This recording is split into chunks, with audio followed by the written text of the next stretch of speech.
details are out. They're coming through as we speak. We've had so many like this. Does it feel like another fudge, or is this going to restore trust now? I think the problem with the asset quality review is it's quite a long process. So this week we've just had the definitions of what does forbearance mean and what's a bad debt. And it's madness in a way that we're sorting out this kind of detail, 6 years after a crisis. And then, all that we're going to have is sort of today is what does the stress test look like? What's the sort of capital level that we're stressing to? And the test itself and the asset quality review runs for the year, and that's still done by the national regulators before we really have the ECB taking control. So this is just about steps in a journey rather than being at the end point yet, I feel. All right, a few little details here.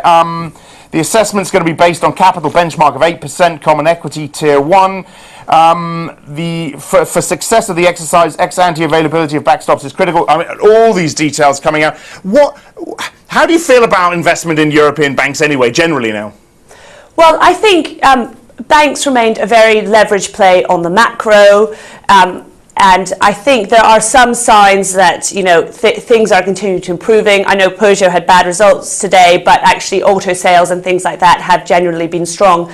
And we've seen the periphery rally quite strongly. So I think if people start to get more confidence about the macro, then that will continue. But really, as the asset quality review shows, that there does need to be a lot of lifting before we can really feel very confident about these. So a bit of sort of short-term momentum could continue, but longer-term, behind the scenes, there remains some work to be done. Where's growth going to come from in general for European companies? And do you expect them to start investing again? That's such a good question. I think that just in the UK we have £500 million that are sitting on balance sheets that now the government's asking them to start to invest.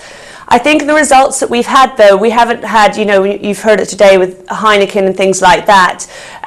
Things haven't returned so strongly. I think that companies are still going to be wanting to sit there with a fortress-like balance sheet. We've come out of one of the longest, sort of toughest time in economic history. It's not really surprising that the recovery is sort of going to take a long time as well to get really going. Do you think, it's funny, when we look at upgrades versus downgrades, more downgrades than up, I think 2 to 1.